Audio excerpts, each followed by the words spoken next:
How much money would you be willing to bet that sauerkraut comes from Germany? Everything in your bank account, right? Well, you'd be wrong and broke. The origins of some so-called national dishes are actually much different than you'd expect. If nothing else, you may never look at a restaurant menu the same way again. Today, we're digging into some signature national dishes whose origins we had totally wrong. But before we dig in, be sure to subscribe to the Weird History channel and leave a comment to let us know what other surprising food origin stories you would like to hear about. Okay, time to find out how being wrong never tasted so good.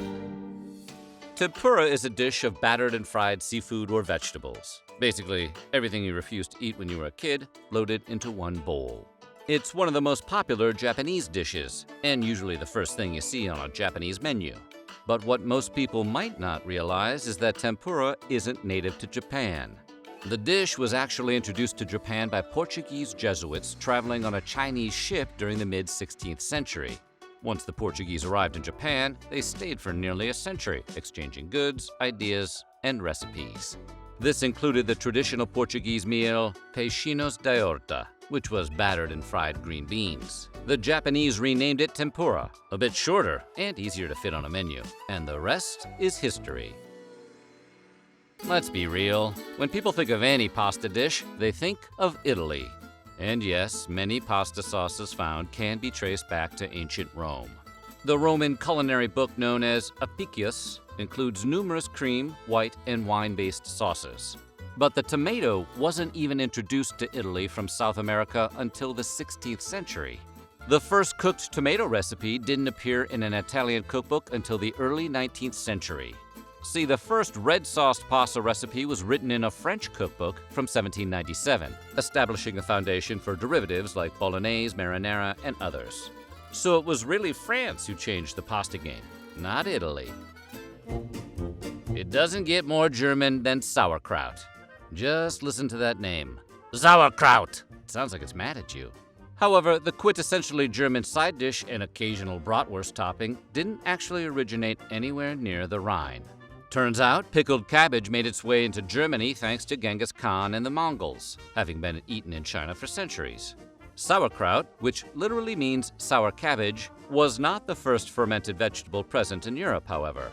Greek physician Hippocrates mentioned fermented vegetables in his work, praising them as healthy curatives. He even cited sauerkraut as a hangover remedy. It's unclear if fermented foods from the Greeks and Roman eras made it to Germanic territories. If they did, that means sauerkraut is even older than we thought.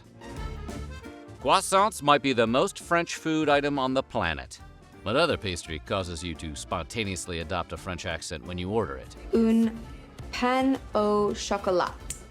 But the flaky treat didn't actually appear in that country until the mid-19th century. Austrian baker August Zang opened a shop in Paris in 1838, introducing Viennese crescents to the city. While Zang only stayed in France briefly, French bakers soon began making Austrian Kipfel with puff pastry. The recipe was tweaked over the years until it became the modern croissant.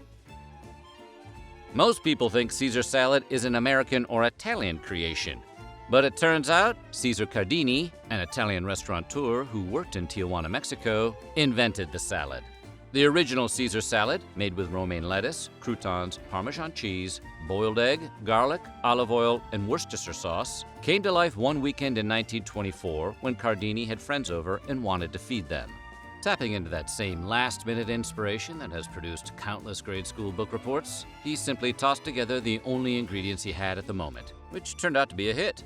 2 years later, Caesar's brother Alex added the anchovies. Cardini thrived south of the border thanks to Americans fleeing restrictions brought on by Prohibition. Even author and celebrity chef Julia Child remembered visiting Cardini's restaurant in her youth. One of my early remembrances of restaurant life was going to Tijuana in 1925 or 1926 with my parents, who were wildly excited that they should finally lunch at Caesar's restaurant. Word spread about Tijuana and the good life, and about Cesar Cardini's restaurant, and about Caesar's salad. Imagine traveling to another country just to try Caesar's salad. The 20s were a wild time. You can't think of frog legs without thinking of France. Or about frogs, I guess. However, despite their status as a French delicacy, frog legs were also eaten by Dutch and British diners as early as the 17th century.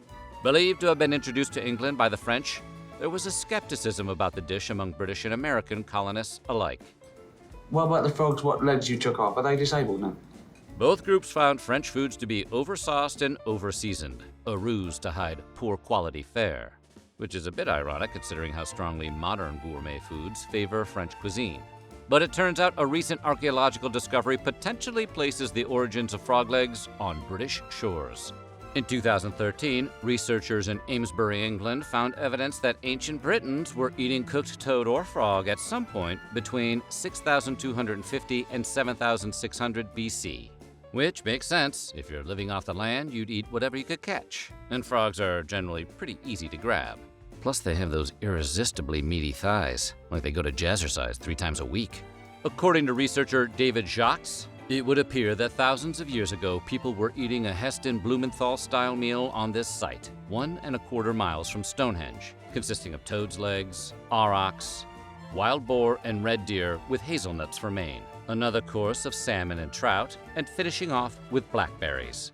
That prehistoric meal sounds like it would cost you a mortgage payment nowadays. Anybody who's ever eaten at the Cheesecake Factory can tell you how all-American cheesecake is. Cheesecake is commonly believed to have been invented in New York by Arnold Reuben, who also concocted the Reuben sandwich. However, cheesecake is way older than the United States. Europeans have been making cheesecake for centuries. And before that, the ancient Greeks and Romans were chowing down on the rich dessert. Cheesecakes in ancient Greece were made with cheese curds and honey, while Roman cheesecakes, called placenta, not a great name, would have crusts or be crafted into loaves. Can't imagine booking a table for 2 at the placenta factory. Most people think of fortune cookies as a quintessentially Chinese treat because you get them at Chinese restaurants. You don't even have to ask for them. They just bring them out to you with a bill. The popular story is that fortune cookies became part of the Chinese-American tradition when they were popularized during the early 20th century by Asian immigrants in California. Attributed to both a San Francisco-based landscape architect and a preacher from Los Angeles, fortune cookies were available nationwide by the mid-1930s.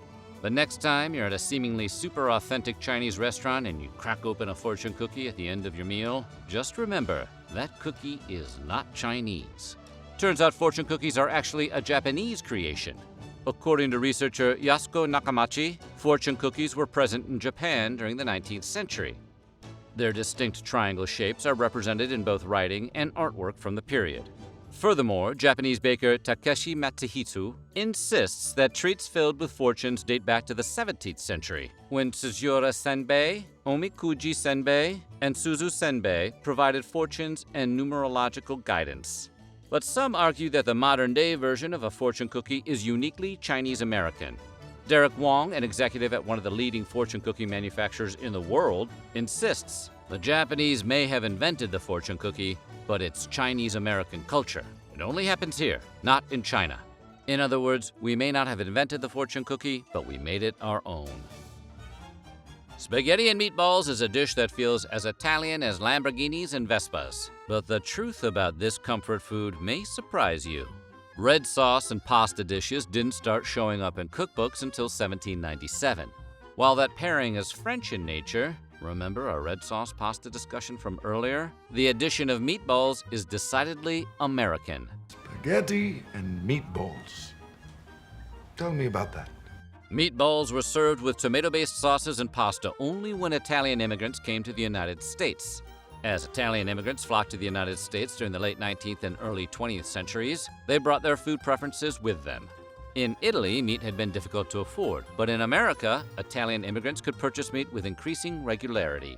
Often opting for lower quality meat, they mixed proteins with bread and milk to produce moist, delicious meatballs. Better than Mama's, huh? As Italian restaurants paired starches and proteins, canned tomatoes and dry pasta offered cheap, quick dining options in Italian-American homes. Soon, spaghetti and meatballs were a staple of American cuisine. The saying, as American as apple pie, has been used to describe anything that is quintessentially American, like cable television and 10-cent beer night. But that dish didn't get its start in the United States. It turns out Americans didn't invent pies or apples. The dessert was brought to North America by European settlers, particularly those from England. When colonists arrived in North America, they found only one type of apple, crab apples, which they did not enjoy eating. Indeed, no one does. Crab apples are great for chucking at people, but aren't especially tasty. So as more settlers arrived in the New World, they brought all kinds of apples with them, bringing as many seeds and saplings over from Europe as they could. And what better way to eat those apples than glazing them with sugar and cramming them into a pie? But it wasn't a new invention. European settlers were simply baking foods they'd been eating for centuries. An English recipe from 1381 attests to early versions of apple pie featuring figs, raisins, pears, and saffron in addition to apples. But that McDonald's apple pie still belongs to the red, white, and blue. It's tough to associate any other country with French fries, because France is right there in the name. That branding is très François. But the popular side dish, or meal if you're feeling courageous, probably didn't originate there. Fried potatoes were a common street food in both France and Belgium during the mid-19th century, because potatoes are tasty, and if we're being honest, they should come out of the ground already fried. It's difficult to know exactly who tried them first, but it's believed that modern French fries, fried potatoes cut into perfect finger food slivers, were most likely the creation of French-speaking Belgians during World War I. So how did they get that misleading name? One version claims that American soldiers in Europe during the Great War observed Belgian fishermen frying potatoes and called the food French fries because the men spoke French. But there is another story that identifies Thomas Jefferson as the person who gave French fries their name. At his home, he would serve pommes de terre frites à cru en petites tranches, or raw potatoes cut into small pieces and then fried. When French chef Honoré Julien prepared the dish for Jefferson's guests, the Founding Fathers also talked about having eaten the potatoes while in France. So why don't we call them Belgian fries? Oh, I guess those would be waffle fries. Man, those are tasty.